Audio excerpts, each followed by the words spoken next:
दोस्तों, जुलाई का महीना जब शुरू होता है, विश्वविद्यालय गुलजार होने लगते हैं, नए एडमिशन होते हैं और हिंदी के पाठकों और विद्यार्थियों, अध्यापकों के लिए ये महीना ज़्यादा ख़ास होता है, क्योंकि इसी महीने की 31 तारीख को मुंशी प्रेमचंद, जो आम बोलचाल की भाषा में उनको कहा जाता है, हालांकि विद्वत समाज में वो केवल प्रेमचंद के नाम से मशहूर हैं, उन प्रेमचंद की जयंती होती है।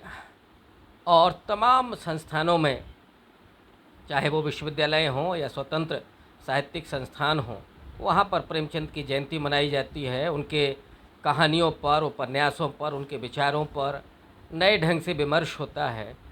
और ये बहुत महत्वपूर्ण बात है कि एक वो लेखक है जो इस समय भी बहुत प्रासंगिक है और तमाम समस्याएं जो हम घिरी पाते हैं, उनमें प्रेमचंद की कहानियाँ, उनके उपन्यास, उनके विचार गाहे बगाहे याद आते हैं। प्रेमचंद ने खुद शिवरानी देवी से बातचीत करते हुए एक जगह लिखा है कि लेखक वो है जो अपने समय का सच तो लिखता ही है, कई दफ़ा वो आने वाले समय का सच लिखता है। और ये बात प्रेमचंद के बारे में तो 100% सही है। मित्रों, आज हम बात करने जा रहे हैं प्रेमचंद के एक ख़ास विषय पर। हालांकि हम लोग जानते हैं कि आधुनिक भारत में कई मशहूर दंपत्तियां हैं, जिसमें सबसे पहले हम फूले दंपत्ति का नाम लेते हैं, ज्योतिबा फूले, सावित्रीबाई फूले। महात्मा गांधी का नाम कस्तूरबा के साथ आता है। जवाहरलाल नेहरू को कमला नेहरू के साथ याद किए बिना उनका जीवन, उनका संघर्ष मुकम्मल नहीं हो सकता है। ठीक उसी तरह से प्रेमचंद को भी समझने में शिवरानी के साथ उनके अपने संबंध, उनकी अपनी बातचीत, उनके संवाद के बिना प्रेमचंद को पूरे तरीके से समझना थोड़ा मुश्किल है। और इसीलिए मैं आज शिवरानी देवी की लिखी हुई प्रेमचंद की जीवनी, प्रेमचंद घर में, उसकी थोड़ी सी चर्चा करना चाहता हूँ। ये किताब आम तौर पर उसकी कम बात होती है और प्रेमचंद का इतना बड़ा नाम है कि शिवरानी देवी जो खुद कहानी लेखन में सक्रिय हुई आगे चल कर के, और ये जीवनी तो उनकी चर्चित भी हुई, लेकिन प्रेमचंद के नाम के सामने शायद उनका जिक्र नहीं होता, ना के बराबर होता है। लेकिन कई ऐसी बातें हैं जो इस संवाद में निकल कर के आती हैं। मसलन एक जिस बात की मैं चर्चा करना चाहता हूँ वो है कि प्रेमचंद क्या मानते थे कि भारत की गुलामी का कारण क्या है। ये देश जिसकी इतनी विस्तृत सभ्यता है, जो दुनिया के तमाम सभ्यताओं से, चाहे वो ग्रीक की सभ्यता हो, अमेरिका की सभ्यता हो, मिस्र की सभ्यता हो, इन तमाम सभ्यताओं से वो मुकाबला करते हुए बल्कि कई मायने में आगे बहुत दिखाई पड़ती है। लेकिन वो देश बाहरी आक्रमणकारियों के द्वारा क्यों पराजित होता रहा, उसमें चाहे आर्य आए हों, शक आए हों, हूण आए हों, या मुस्लिम आए हों, पुर्तगाली आए हों, फ्रांसीसी आए हों, अंग्रेज़ आए हों,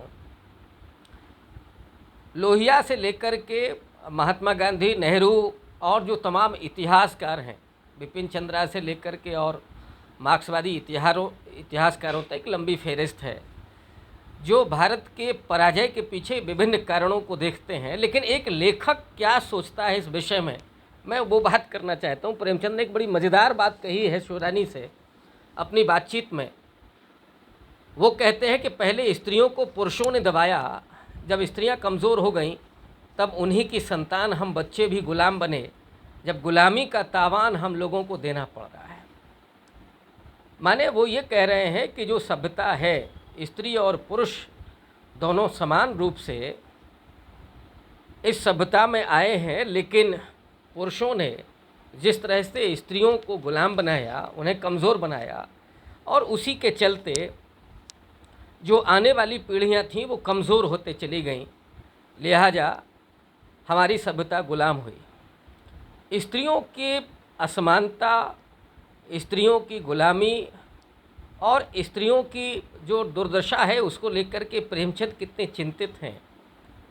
वो शिवरानी देवी से लगातार जो बात करते हैं वो आता है कि जो पुरुष है वो स्त्रियों का बड़ा गुनहगार है, क्योंकि उसने स्त्रियों को उनके उत्थान के लिए, उनकी समता के लिए वो स्पेस ही नहीं दिया। वो दयानंद सरस्वती के उस आर्य समाज के मूवमेंट को याद करते हैं कि उसने स्त्रियों के अधिकार को दिलाने में और समता स्थापित करने में बड़ी भूमिका अदा की।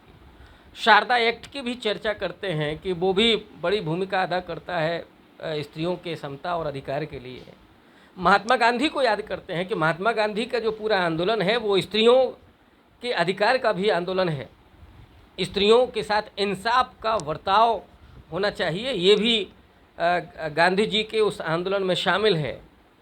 और एक दिन ऐसा आएगा जब स्त्रियों को वो आज़ादी मिलेगी, और वो इशारा कर रहे हैं पश्चिमी सभ्यता की तरफ, जहाँ वो स्वविवेक के साथ चयन करेंगी अपने जीवन का, और उसमें अपने होने वाले पति का, माने विवाह की जो संस्था है, जो पितृसत्तात्मक जिस पूरा सिलसिला जिसमें चलता है कि पिता को या घर के किसी बुज़ुर्ग पुरुष को ही अधिकार है स्त्री के विवाह करने का।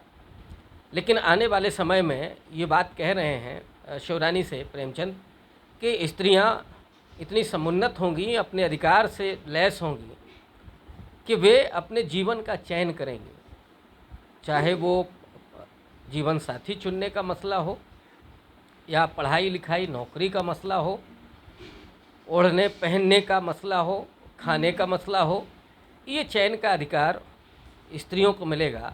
इसलिए मुझे लगता है कि बहुत महत्वपूर्ण है प्रेमचंद की ये बातचीत शिवरानी के साथ, वो संवाद, और उनको हिंदी के विद्यार्थियों को तो पढ़ना ही चाहिए, क्योंकि एक लेखक का जो नज़रिया है रोज़मर्रा की ज़िंदगी में, वो उसकी पत्नी के साथ संवाद में किस तरह से आता है, ये शिवरानी ने बखूबी लिखा है।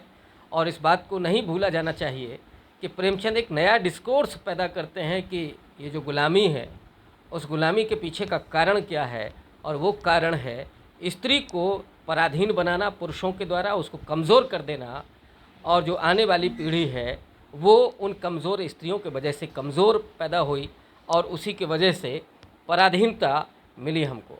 बहुत बहुत शुक्रिया।